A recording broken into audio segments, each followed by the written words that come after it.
So this is Bam Electric Ghost, and we're live on the air with Deane Benninghoven.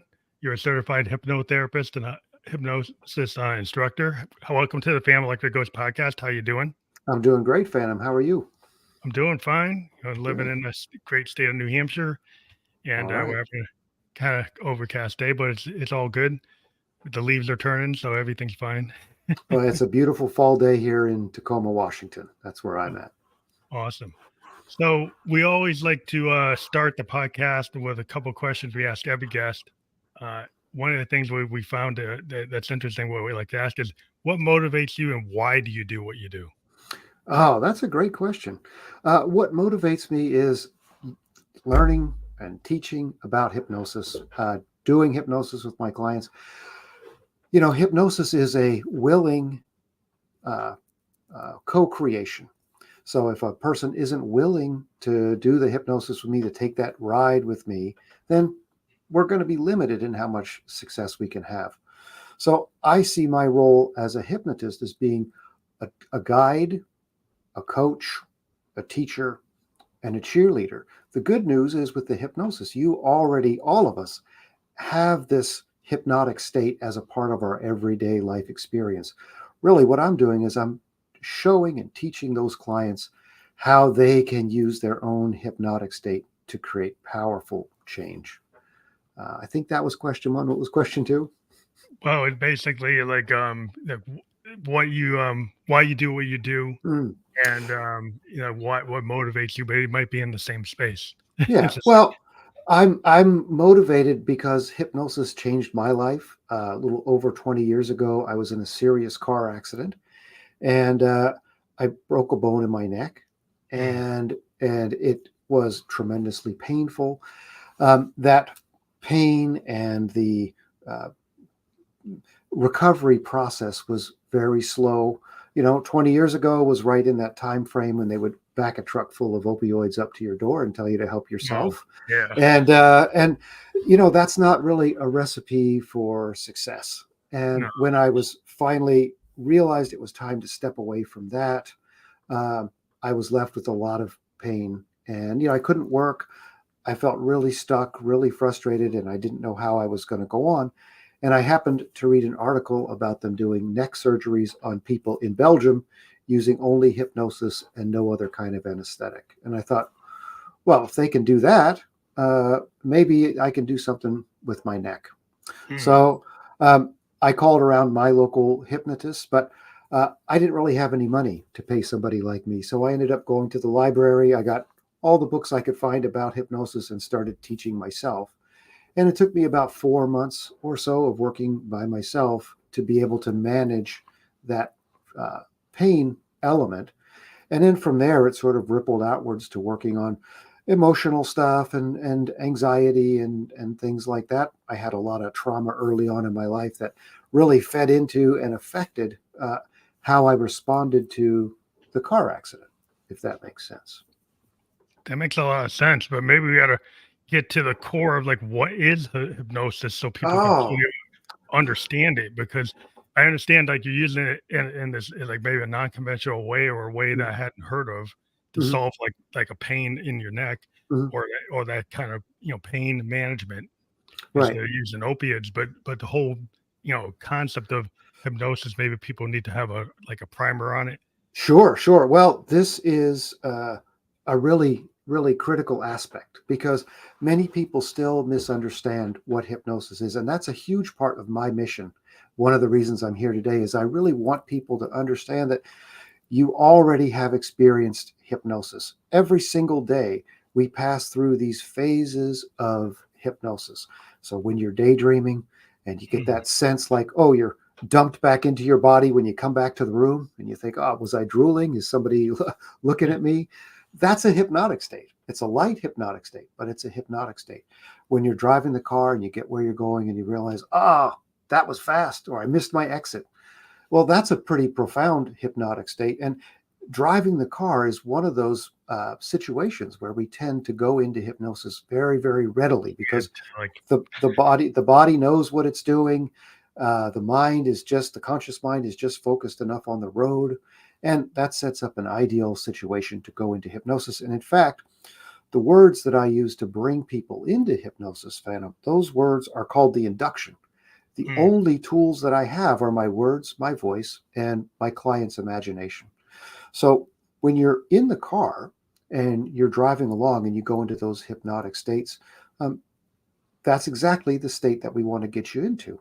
Um, as you're falling asleep at night, you pass through what's called the hypnagogic state. When you wake up in the morning, you're in the hypnopompic state. So all of these are just examples of your day-to-day hypnotic Yeah, experiences. day to day, everybody has experienced. Hmm. Hmm. And then as a musician, I would like to point out, well, there's this thing of like we call it like get in the zone. Like Hmm. Hmm. like if I'm playing like jazz fusion or Oh, experimental music on stage, and then people ask me like, well, what were you doing? It's like once I get into that groove, I might like if somebody shows me a film of what I was doing, I have no idea that I was doing that. Right. right, I right. just get into this zone, and it's like I'm just like one with the music. And it's because that 10,000 hours of practice, Hmm. physical practicing muscle memory, but then I'm recalling in what I play stuff that's in my subconscious. I might Right. pull out a show tune, I might pull out something. Now I didn't know I was going to do that, but it's like Hmm. there. But And you then, reference those things. yeah, the things just come Yeah. out. Yeah. Well, that's exactly it. You spent the time learning muscle memory, how to do that, and that allows you to shift into that flow state. And the flow state is also a hypnotic state. Mm, I use hypnosis all day long, not just on my clients, but on myself. When I'm working with a client, I'm in a hypnotic flow state. The thing that's so cool about those hypnotic flow states is those belong to you, and you can toggle back and forth very, very easily with some practice mm. how to be in the flow state, how to come back out, go back into the flow state. And so when I'm doing my sessions, man, I do 2 to 2.5 hour long sessions with clients, and that time just blows right by because I'm in the flow. I don't use scripts or I don't really ever know what's going to happen when that client walks in the door. I listen, we have a little conversation before, and then when it's time for me to do my part, I just flow into it and they're Well, you flowing got, into it. yeah, you got that practice 10,000 hours, Hmm. like you did the research. Yeah, You yeah. and so there's a lot of things like I always tell people like when they're artists is like you kind of have to trust yourself. Hmm. And the anxiety comes in where you suddenly get these moments where you don't trust your own capabilities. Right, Then you get right. these dry spells and it's like, well, I can't come up with anything. Hmm. If I've tended not to have that because Hmm. I've always kind of just hit the record button and just go. Right. Right, And right. whether, it was not that I don't plan some idea. I might have something humming in my head or some reference or something. But it's like a lot of times if you just, give yourself some grace and Hmm. say, Hmm. yeah, I got this. Like I've seen writers do it too. It's like this jump into it. They have an outline. They might have a world building thing they built, but then when they get into, it's like they're like giving themselves some freedom to like just go off and Right, see right. that, it's a happy accident and it comes back. It's like, oh, that actually might change the direction of what I was doing. Yeah. There's a nugget in here that's better than what I planned. I make recordings for my clients, depending on the session, but always on the first session. And sometimes I go back and I listen to a few minutes of that recording. I'm like, wow, this guy's great, right? Because it's just that flow. And the thing I really like about hypnosis is it is kind of like playing jazz music or something where it's not just me, it's both of us, and we're both Yeah, kind of in that zone. There's a give and take and a like flow, a and whole band. Like when you have a band, there's like nonverbal communication mhm, yeah, and there's exactly. verbal communication. So the stuff when I could look at the bass player, he kind of knows what I mean. If I give him Yeah, that, the yeah. drummer looks at me and I'm like, yeah, he's waiting for me to jump into the solo or something. Yeah, there's stuff that we kind of can do without saying anything. Hmm. You can kind of Exactly. even hear it. Sometimes you can just hear it. Like here's the cue. Can you hear this? Then you know you're gonna do that. So Right. yeah, it's just stuff that they once you have this collaborative issue, where you're actually, with a one-on-one, or if I don't know if you do group, but that one-on-one gives you that potential to that communication people have. They say that vibe. When you Yeah, get the yeah, vibe in the room, and if you understand how to read it, yeah. And I do one-on-one. I do small groups, and I do larger groups. I do workshops at my space here. I've got a classroom kind of an area, so I teach workshops on different aspects of hypnosis that people are interested in, and those are you can find those through the website, but we're working on putting all that together right now. It's kind of new for me to have this space and expand into more group work. I've really just been focused the last several years on the single client and very small couples and things like that type situations.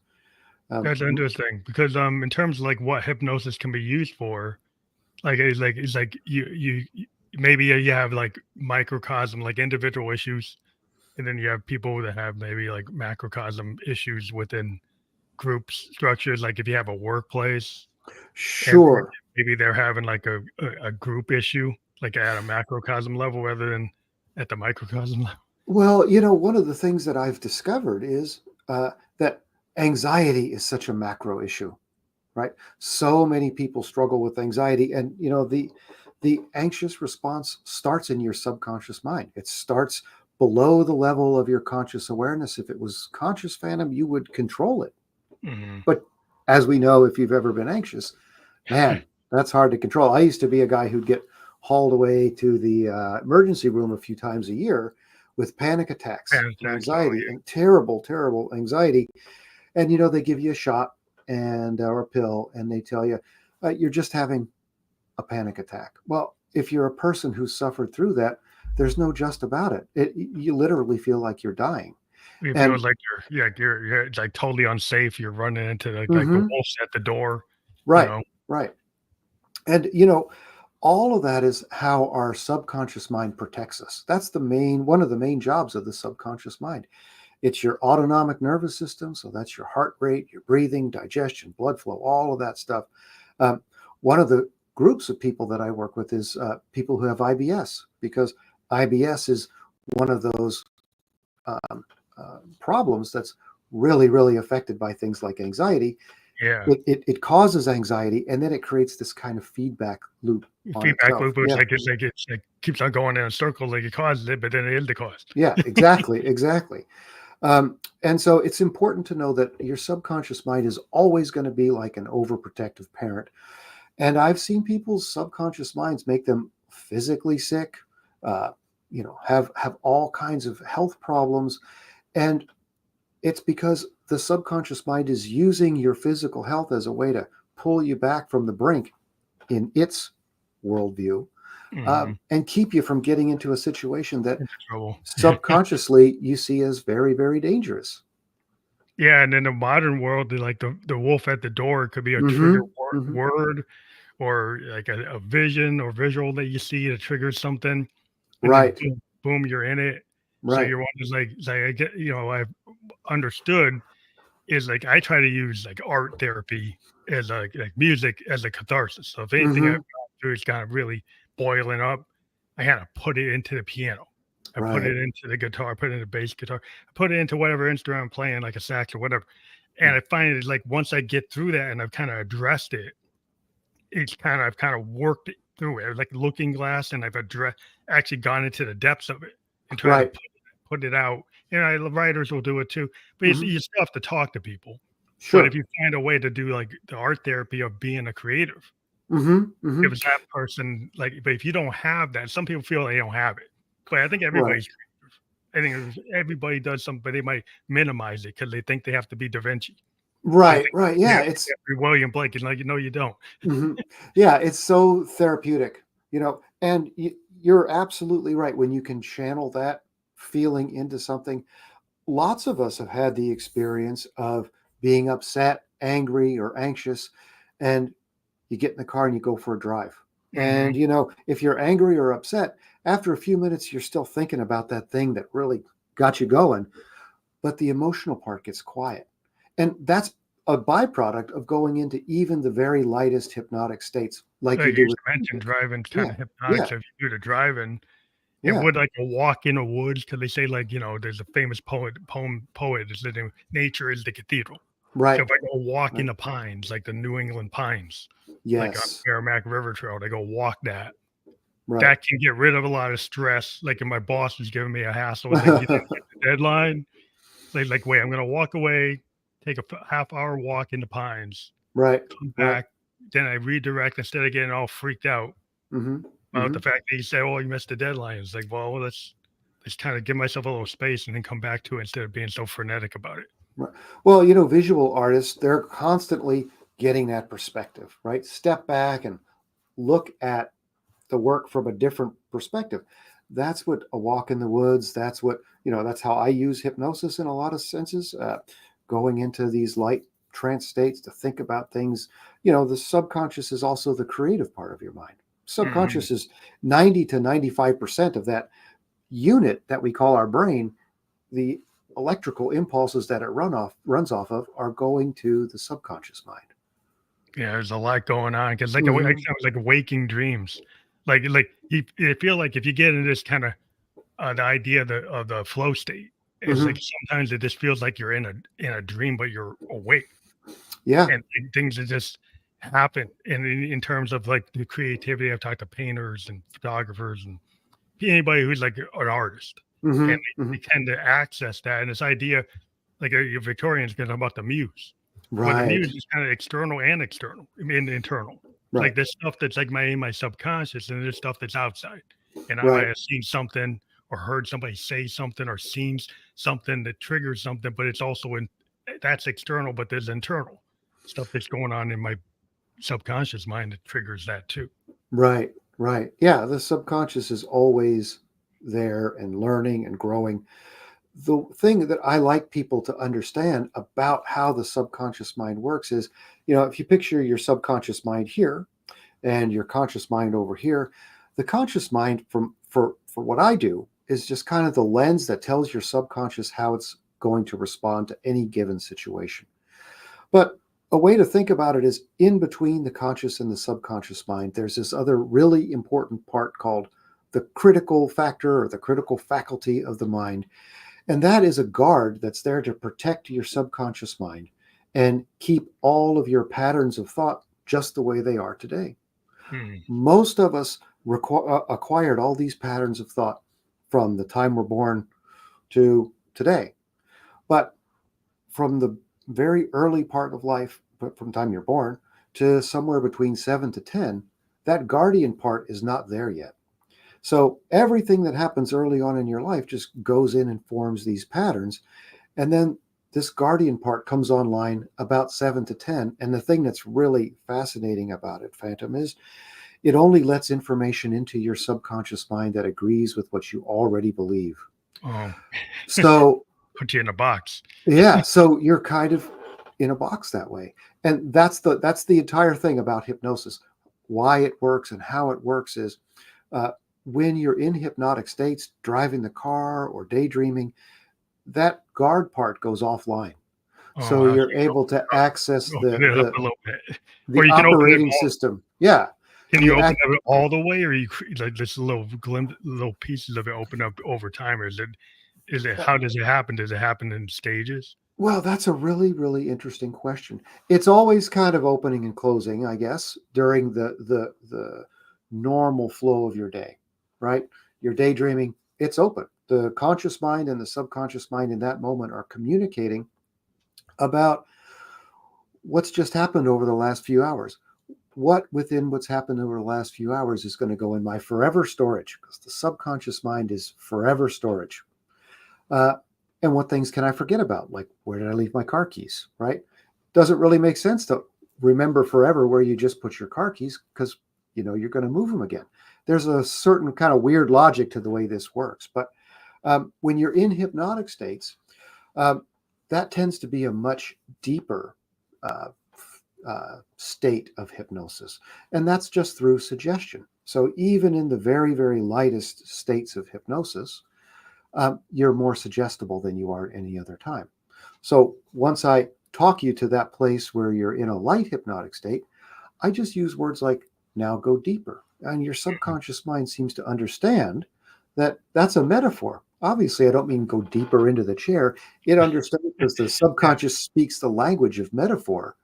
It doesn't speak English or French or any other language.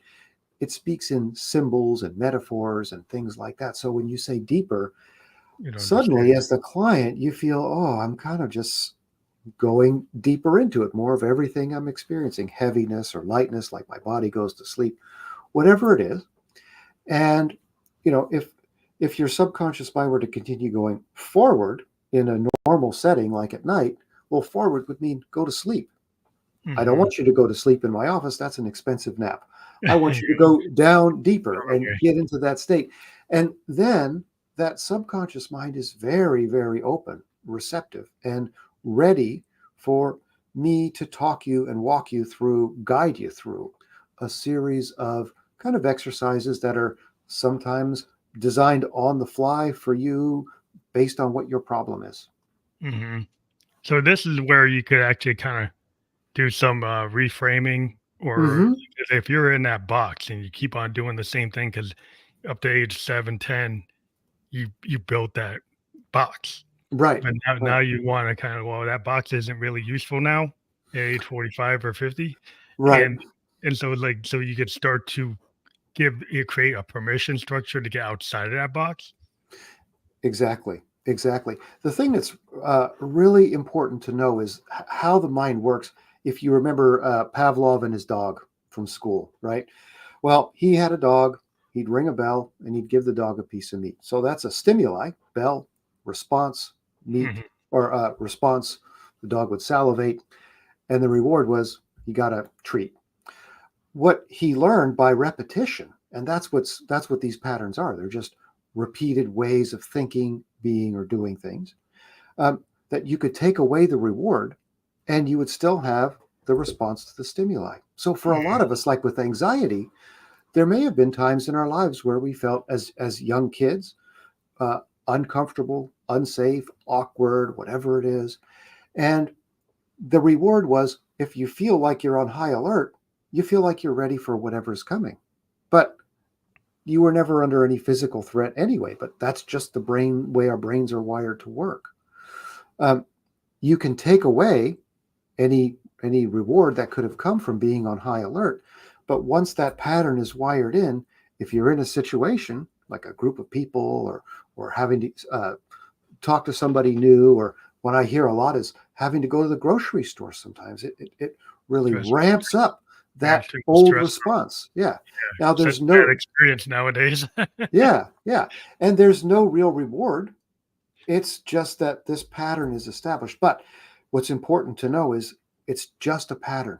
I always say Mhm. nothing less, but also nothing more. And you can absolutely change patterns with So you won't your get triggered, subconscious mind. because sometimes it's like, the example of, like, the driver that gets, like, road rage. Hmm. Like, Hmm. and you're like, "Well, what's triggering that?" Well, there's probably this, this, somebody's just like, they reach this point and you had no idea they reached a point, and then you just cut them off, and then suddenly that point is triggered, and then you're at it. It's like, well, it's not maybe that particular action, but everything up to that point, and then you just pushed it Right, without right. knowing. And you And, don't, it's not your responsibility, but, like, then suddenly they're in it. right, and you happen to be the one who's in front of them when they're Yeah, in it, right? And yeah. that anger has been kind of bubbling up probably for decades, right? Every time we get angry, we're responding to something that feels unfair, right? Mhm. That's our response. And when you think about the mind and the way the mind works, if I was tell this story, if I had a little monkey on two little monkeys in front of me here, and I always gave one over here 10 grapes, but I only give this one a half a grape. Eventually, this half a grape is, guys, he's going to have to get ramped up and amped up and go take care of Okay. this guy and get some of those grapes, The right? other one, yeah. Um, and at the end of the day, that's the kind of world our brains are wired for. Mm, We lived for millions of years in hunter gatherer groups, and the world was pretty simple. You're doing your thing, hunting and gathering. You got your whole little tribe there, and then there's a bear, right? And now everybody is in maximum danger.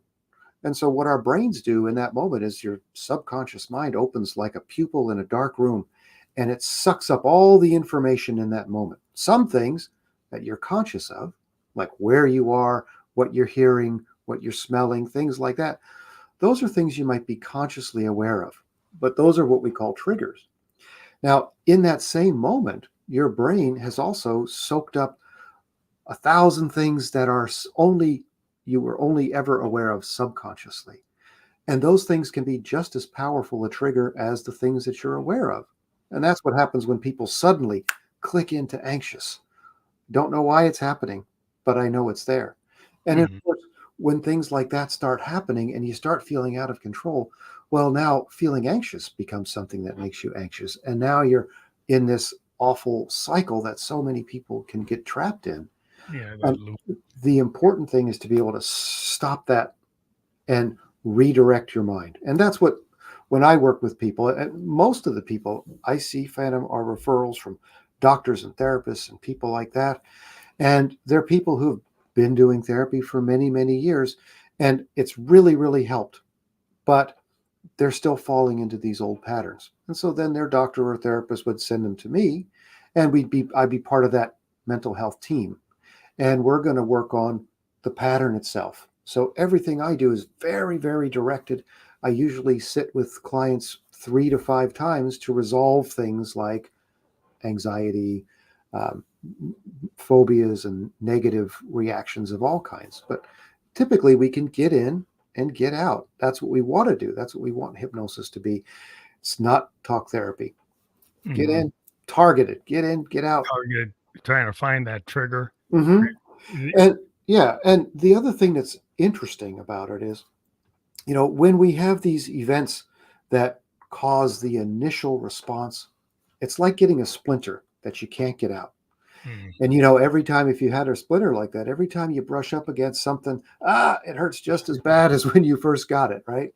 yeah, So hypnosis is a way to go in and take that splinter out. take it We out, don't need actually to, solve it. Yeah, yeah, you we actually don't need to relive all the past trauma and everything.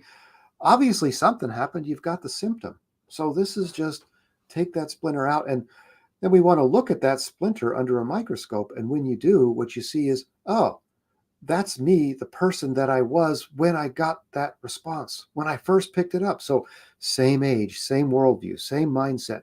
And that's why falling into these old patterns can be so frustrating, because this isn't who I am today, right? yeah, But when I get mad and act like a child, well, in reality, you are going all the way back to true. who you were, that child you were, when that response had a reward attached to it, if that Well, that makes makes sense. sense that, like, your type of theory is to get to root cause Hmm. and, like, Hmm. pulling the thorn out rather Right. than giving somebody a pain reliever with the thorn still in there.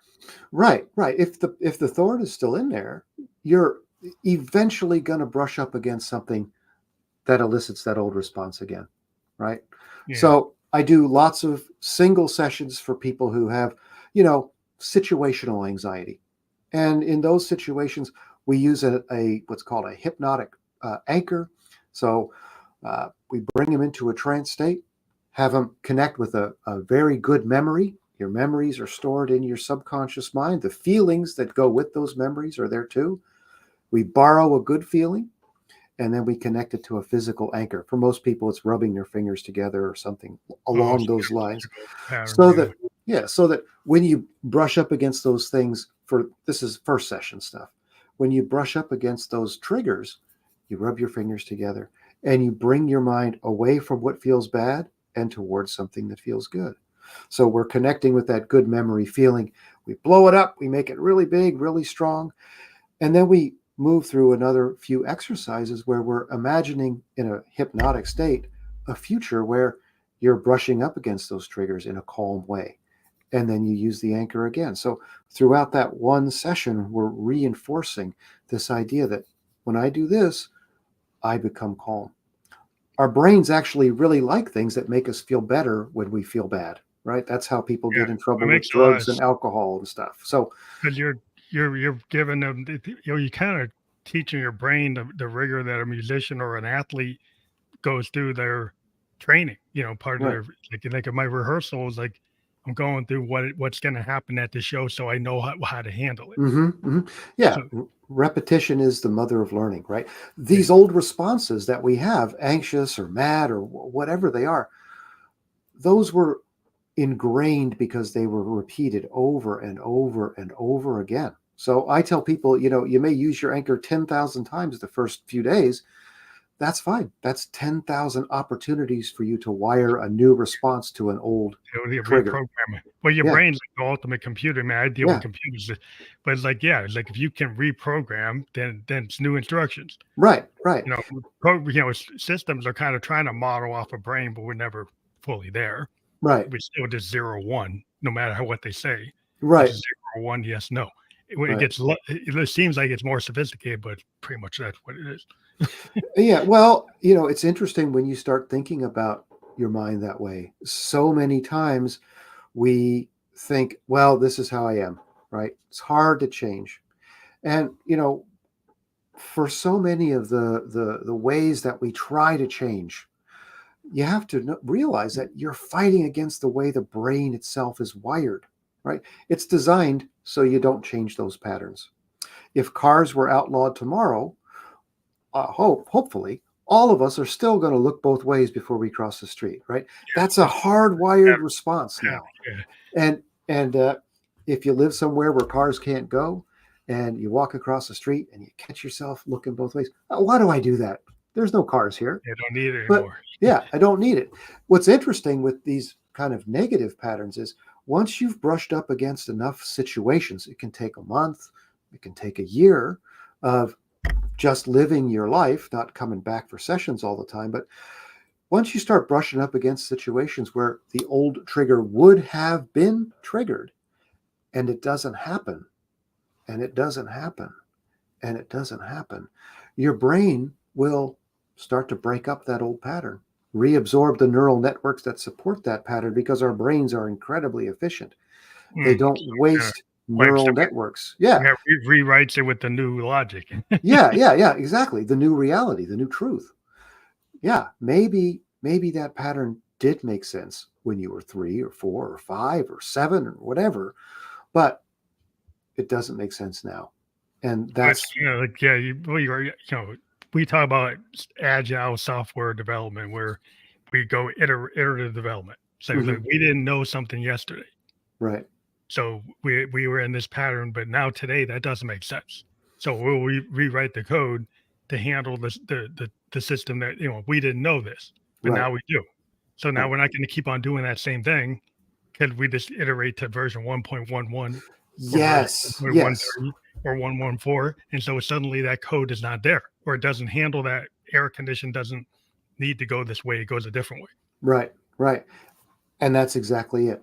With our brain, because it's organic, it reabsorbs those old patterns and starts to create new patterns. If you ever spoke a language, or maybe for you, you played an instrument, right? And then you didn't touch it for 20 years. Well, you're a musician, so you could probably go back to it and pick it up. But if I used to play an instrument and I stop and I don't go back to it for 20 years, well, it's going to be really hard for me to pick up where I left off. These patterns are no different. And that's a really important thing to know. We always think about it with things like maps that we have in our mind or languages that we used to speak. But it's important to know that exactly the same thing can happen with patterns of behavior. As soon as our brains learn, that's not necessary. I can react and be calm and still be okay. So you're going to, like, if you're, post-traumatic stress, or you have this situation where you can resolve trauma without reliving the trauma. From what you're saying. Like you could go through that kind of scenario where you don't have to repeat that. Yes, I do lots of PTSD. That's a little bit different than, like, I do early childhood trauma and I do PTSD. Those are my really big things. I do a little smoking. I do a little weight loss, but really the main thing I'm known for is working with these anxious responses. Now, whenever we have something that's traumatic, and trauma is a scale, it's a big scale, everywhere from kind of like little t trauma. I had a client once who made a mistake in a school play. And when he made this mistake, everybody laughed at him and they kind of teased him for the rest of the year. And by the end of that year, he felt terrible about himself. But the following school year, his parents shifted him into a new class, or new school rather. And he picked up and went on middle school, high school, college. He got a degree, he got a job. But that experience with the school play planted a seed. Now he got the job that he really wanted, and his boss said, fill out this paperwork. and then come into the next room. And everybody's there. You get to stand up and introduce yourself. Well, he immediately started to sweat and shake, and he ran to the bathroom and he threw up, and he thought, oh my gosh, I've got food poisoning or something. And he went home. The next day he made it to the park. He felt fine when he left. The next day he made it to the parking lot. Oh, I'm sick. Went home. The next day, by the time he got dressed at home, I'm sick. This isn't going to work. So he ended up moving back in with his folks. His folks did what a lot of parents would do. They want to take care of everything so that you're having time to feel better, so you're not feeling triggered. But that just helped him pull back further and further and further, so that by the time I met him, he hadn't gone out of the house for almost 2 years. Yeah, with the We, extreme. we did our first 2 sessions online. For me, the first session is about this thing, making an anchor to help you. He liked that. The second session is usually where we're trying to get in and start resolving this root cause stuff. Third session, and we did that. That's when he remembered the school play. He didn't have a conscious memory of that or how that might be affecting this. Third session, he couldn't wait to come in and talk to me because he was really mad. Not at me, at his subconscious mind. He said, how could my subconscious mind F me over that way? He didn't say F. He was really mad. Yeah. Well, that's exactly how it's meant to work. It protected you from something. Trying to keep them safe. Yeah. He's thinking that situation's dangerous because of what happened was, like, it was dangerous to his ego, maybe because they humiliated him, because they're laughing at him. Right. That feels like an attack. Yeah. And that physical illness was what his subconscious mind was able to do and did do to keep him from going in that room. It's amazing how incredibly powerful. Of course, our bodies. Yeah, it was that link to the physical you said. Yeah. It's like that caused a physical reaction in his body, reacting with, like, number 4. It's like, so you're going to go. Yeah. I'm going to keep him out of this because I'm going to make the body do something so he's not in this scenario anymore. Right. And I've seen people who lost the ability to swallow, who had severe physical pain. And I don't want to say it was all caused just by the subconscious mind. It was the response of the subconscious mind using the body as a tool to keep you, from its perspective, out of harm's way. So that's just an example of little t trauma. But whenever we have these traumatic events like PTSD, we become overly associated with the trauma. That means it's always in the forefront of our minds, right? Because that's how our subconscious mind keeps us from ever falling in that situation again, right? So if you've ever played video games, you think first person versus third person, right? Overly associated is first person. So when we're working together, we never want to think about, picture, or imagine that trauma from a first person perspective. We need to pull back, because pulled back is the reality of where you are now. And there's a real power that comes just from a starting point of, well, let's look at that over the timeline of your life, the reality of it.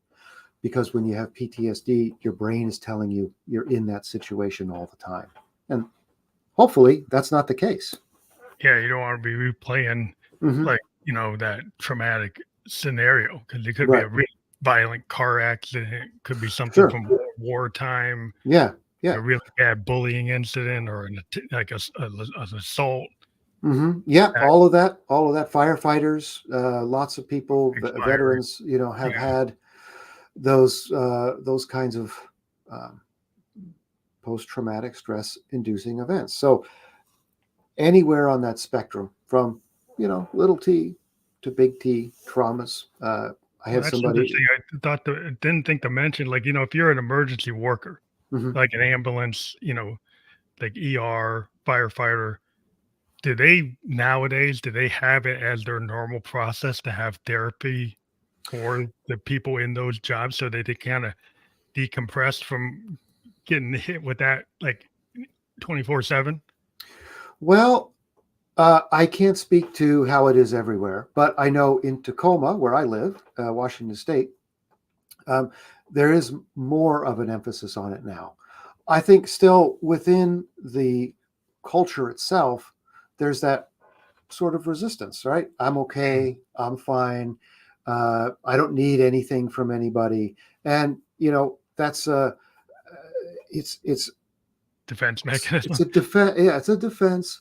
But of course, people don't want to be perceived as weak, but Mm. it's not really a weakness. This is your brain wired to do this for You need millions of seems like you need years. that resource because if Hmm. you're in that space where you're constantly just exposed to traumatic scenarios that visually in it, feeling it, hearing it, Hmm. and it's your job. And you might feel like I gotta be strong, so I'm gonna kind of lock it away in a box. It does carry, unfortunately, some of that same stigma that any kind of mental health situation would carry in a group where you're depending on the person next to you with your life, Mm. right? When really, if that person could get the help they need, they could be much more present and able to function Yeah, be with better. clear in clarity rather than vision clouded by this old situation from the past. Yeah, there's a And thing that you think that makes you weak actually makes you stronger. oh, absolutely, But that absolutely, tends to be like maybe at the societal level, like talking about something isn't making you weak because you admit something. But right. the whole idea like vulnerability. Hmm. Hmm. When you're an artist, like vulnerability is our secret sauce. Right, That's right. what we kind of live in. It's like it's our coin. Yeah, That's what we have to work with because right. that's our wheelhouse. But other places that might like if you make that your wheelhouse, people are like, "Ah, I don't know about this guy. He's You know, talking too much." I struggled for over 40 years with trying to be that. Like that's how I am. I'm an old guy. I was brought up in that era where, boys don't cry, you don't talk about how you feel and all of that stuff. I had a lot of physical, emotional, sexual abuse growing up, and I tried to keep all that stuff inside and be that guy. And it nearly destroyed me. When this accident happened, it just popped the lid off of all of that stuff. Mhm. And suddenly I was in enforced vulnerability, right? When you have a neck injury like that and you can't really move around, you Can't don't walk feel away like you can, and you're having to depend on people all of a sudden, that'll really take you down that dark rabbit hole. exposes that like, oh, and then now I've been exposed to my weak like the weakest point in my life. Like I'm a cancer survivor. Mm, Age hmm. Hmm. 27, had a sarcoma on my back and a couple of surgeries, and I was actually forced to be in a bed for like 3, 4 months with like Right. an open wound being tended to by a Hmm. nurse every day. Hmm. So Yeah. that was a mountain biker. I'm a guy who likes to go mountain coming down Mount Killington, Mount Snow, 40 miles an hour. And suddenly I'm like, I can't go anywhere. I can't move. I gotta Hmm. stay in this bed. And it was like 27 years old. I'm like, wow.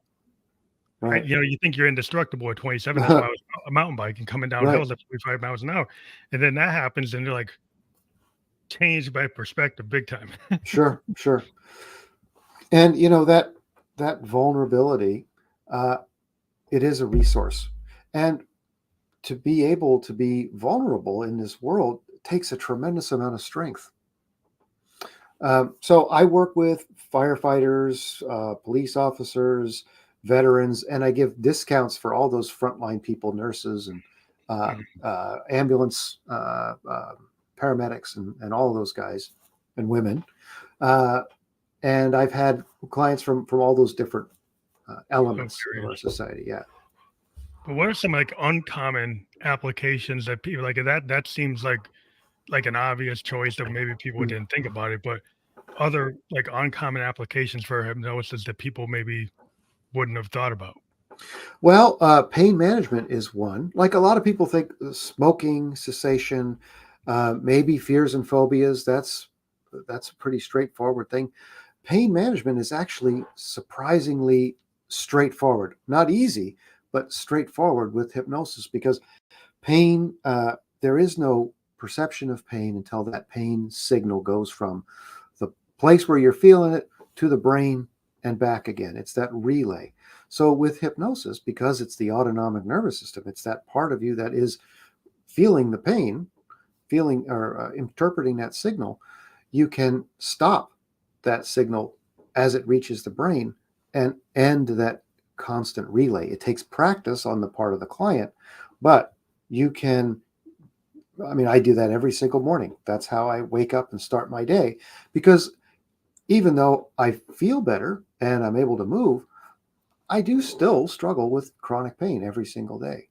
Mhm. And hypnosis, that's one of the reasons why I'm such a proponent of hypnosis and using hypnosis, because it's absolutely, I mean, Yeah, I don't know if I would have been able to continue with my life where I was at when I first read that article. that sounds well. That's very interesting because, like me, I suffer from rheumatoid arthritis, Mm, mhm, and mhm. I do some things based on what some holistic doctors told me about, but nobody ever mentioned what you're talking about as a Well, potential like solution to that. That's interesting. and that's one of the things. That's why one of the reasons I'm happy to talk to you today, because that's, like I say, it's not simple, but it's straightforward. Hmm. Uh, I just explained, everybody has had this experience, right? All of a sudden, you find there's a bruise on your leg or your arm, or you're leaking blood. What? What happened? Where'd that come from? Yeah, Your brain knows how to ignore that yeah. input. That's the starting point, That's right? the starting point. Yeah, because I, age 57, I know exactly what you're talking about. Sometimes, like I bang something in my leg, and then I don't look at it, and then it's like, oh, it's bleeding. Like, what's Yeah, going on? yeah, It's like, oh, it's like what I didn't even know. You right, didn't feel like so. Then that's an example of your body kind of doing what you're saying through that pain management through your subconscious is actually handling it without you thinking about it. And then since you see it, and you're like, oh, now right. now I got pain. Now you're focused on it. And that's what it is. Our brain is constantly determining, what will I focus on? What will I not focus on? If I said, you know, uh, take a breath and focus fully and completely now on the feeling of your shoes on your feet, if you're wearing shoes, right? Um, you could close your eyes and just focus on the feeling of the shoes on your feet, and you would start getting all kinds of input about, the weight, the temperature, how much of my foot is touching here and there, and all that. But all that information is always in your subconscious mind. What's Mm, changed is how much attention you pay to it. putting the Eh, focus on. yeah, yeah. And when we have chronic pain, we're telling ourselves a story about that pain. I always encourage people who struggle with chronic pain to reframe the word pain to discomfort, Mm, because pain means something different to me than it means to you. Um, but it's always open ended. It's always, the potential is there. It can go to 10 out of 10, right? mhm. But if I'm uncomfortable, I can become more comfortable. So that has a range that backs it back down the other way, Brings it all the back way to down. comfortable, right? So it's really fascinating with hypnosis, because the only tools I have are my words and With my language voice, is so right? powerful. And yeah, if you don't have a word and an image, or a word and a sensation, then you can't create a pattern for that thing. And all of those patterns are stored in your subconscious mind. So that's why when I sit with people in my 2 hour sessions, the first hour is me listening and absorbing how that person talks about the problem. Because when I'm doing hypnosis with them, I want absolute flow and continuity in their own mind. The words I use should be the words that they use. So that way there's nothing for their subconscious mind to catch on and say, wait, what is that? Right? Mhm. Because I don't want any of that to potentially uh, cause the subconscious mind to deflect, to put that guard back up and deflect what I've just talked about, suggested, or guided them through. It sounds like the prompt engineering for your subconscious. 'Cause like Mm, everybody's in this AI world. That's a big thing in IT now. And it's all about, prompt engineering against these large learning libraries that right, we've taught the systems. But it actually goes into understanding language. right, Like you have to really start thinking about English grammar and the structure of words and what they actually really mean. right, What right, and what's going to happen when you put these things together? What's the logical outcome? right. So And that's we focus on that a lot in our IT, but it seems like there's some synergy between what you're doing. yeah, well, with hypnosis, you want to be imprecisely precise, right? I want to guide you like to a feeling or to a general idea of a thing, but I don't want to define it all for you, because the Mhm. more I define it for you, the more likely we are to step outside your capacity to create your own picture that fits in So your you have mind. limitation. You don't want to be so specific. Like Yeah, the computer wants it to be very specific right, right, because it needs the logic to understand what it is because it doesn't understand the gray. right, You got right. to give it all case statements like what could happen, what could happen, what could happen. Yeah, You yeah. And so here we want it to be specifically broad enough that your mind will absolutely fill in all of those details itself. Um, and those details that it fills in, if you do this right, are going to be the kind of details that just click for you. It all makes sense for you. know? If I said think about an apple, you're thinking about a red apple. Or Maybe I'm thinking about a Granny green Smith, apple. Granny But Smith. yeah, Yeah, yeah. But we're talking about the same thing, right? same thing. But it's like everybody has a different vision. It's kind of Right. like when you write a song. I have Mm-hmm. the initial intention of what my lyrics mean, but then my fans tell me it means something else because now they own it. Yes. Now they own Yes. it, and I don't own it anymore. Like Right. I wrote it, but now the fans own it. Right. Right. And that's why it's so powerful, right? That's exactly what I'm talking about, Phantom. That process, the songs music is inherently one of those things that brings us into these hypnotic states. You hear that song on the radio you haven't heard for 20 years, and I'm right It's back. a I'm painting. feeling that feeling of that summer day with my friends or whatever. It's very cinematic. You know Yeah. what? I've always been into this idea. Like Hendrix used to talk about sound paintings. Somebody Hmm. asked him about Electric Lady, and they say, "Hey, I hear like ocean, and I hear like cosmic. What is that?" And he said, "Well, it's a sound painting." Uh-huh. Uh-huh. And people are like, what does that mean?" It's like, well, you can paint sound, you can layer it, and Yes. you have this kind of cinematic experience where you have this visual recognition. As soon as you hear that tone, it's like you get brought to this picture in your brain. Hmm. Hmm. And everybody has a different picture based on whatever they hear or what they have Absolutely. experienced.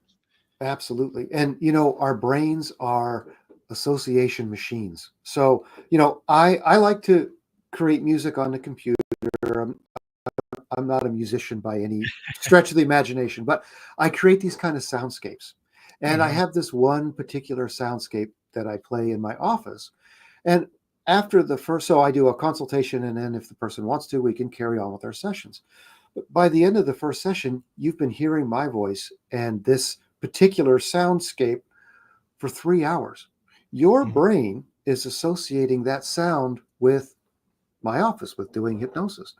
And mhm. so when they come back for a third session, um, as soon as they sit in the chair, they're already primed They're for brought back to that, yeah. that suggestion. And I use, in addition to the deeper trance states, I use conversational hypnosis throughout the entire, uh, the paid part of the work. It wouldn't be fair for me to do that during the consultations, but Mhm, um, but I do it on the full sessions so that the hypnosis is really starting. We're asking you questions. We're drawing your subconscious mind out and then you into it just through conversation, thinking about problems in different ways that you can't respond using just your conscious mind.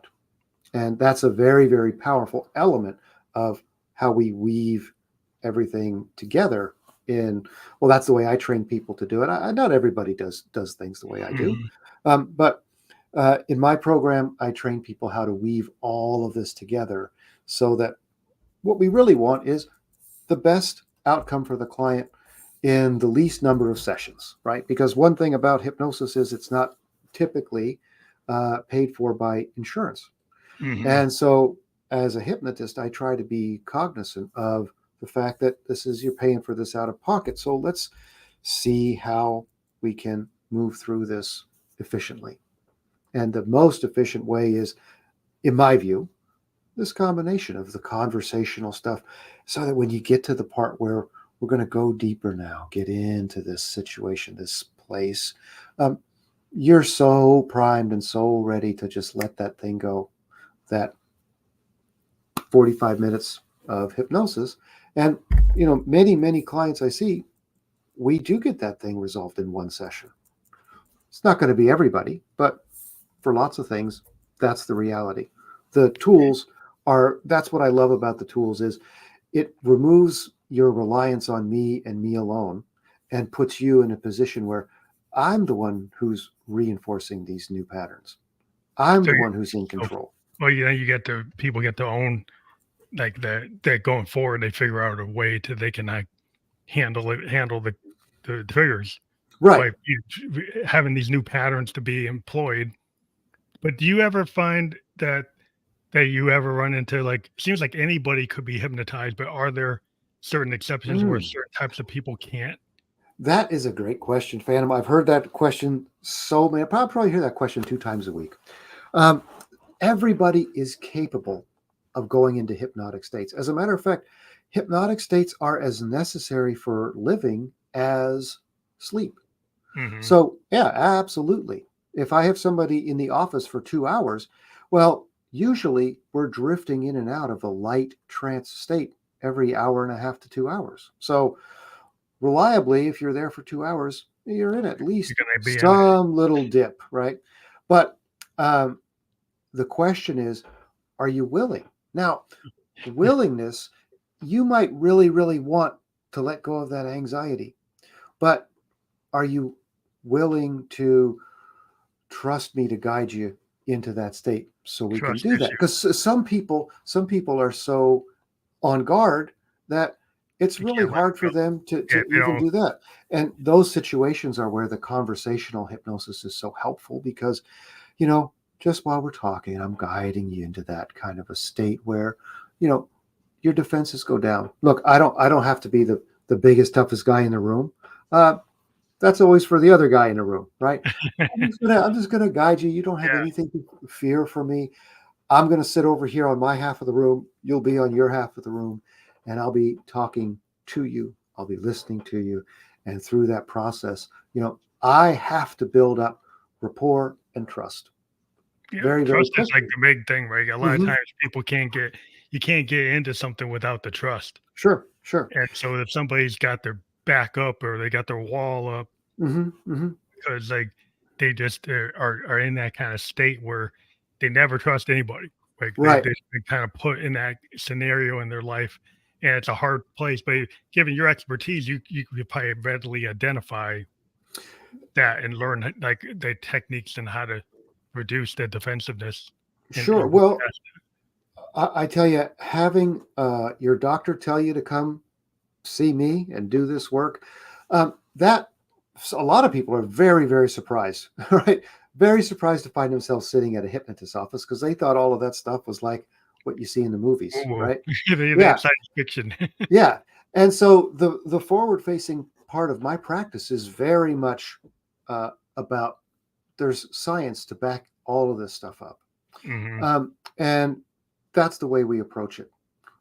For some people, they might not believe, no matter how many times I tell them, that the origin of this problem could be resolved working just in this current life.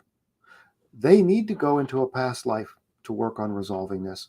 Well, that's okay. If there's a therapeutic reason to do that, we'll do that. If there's a therapeutic reason to look at some other episode in this life, we'll do that. This is all about what's good for the client. But when uh, when you go to the website, I don't advertise all these other things that are potentially there because um, I'm really wanting to help people understand that there are a lot of medical and um, mental health benefits to doing hypnosis. And, for some people, if you say past life regressions or whatever, they're going to immediately, uh-oh, I'm Yeah, out of here, right? yeah. It's too Uh, too too much food. yeah, yeah. But, you know, that's the thing about being a well-rounded hypnotist, right? And I never am pushing my perspective One, yeah, on, one thing over the other. listening. Your clients are always going to be your greatest teachers. So I listen and I respond to where you are. Hypnosis, perhaps more than some other modalities, you got to meet that person right where they are. So there have been some times when we needed to do a few sessions of just conversational hypnosis to get that person to the point Yeah, where we can do the deeper stuff. But easier what way. I what I hear over and over again from those clients is, gosh, I feel like I've done 5 talk therapy sessions. I got so much stuff out from, but that's just because we're not just talking. Because when you're just talking, the guard is up. Yeah, When yeah. we're talking, that guard goes down, and that opens up a whole range of There's a whole new possibilities. way to how to solve these issues. And Yeah. I do want to mention, like, where we hit the hour mark, we always hit it faster Oh gosh, yeah. than we ever imagined. But if somebody clicks on summithypnosisnw.com, is that how they book with you? That's how they connect with you? Yeah, that will get them in and get the ball rolling.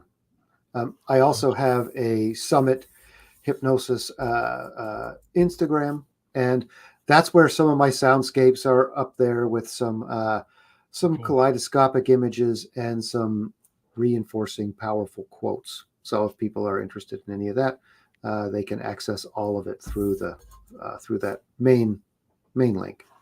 We will create a story for this episode with a clip and mention your Instagram Okay, perfect. username, I so that appreciate that. will connect there.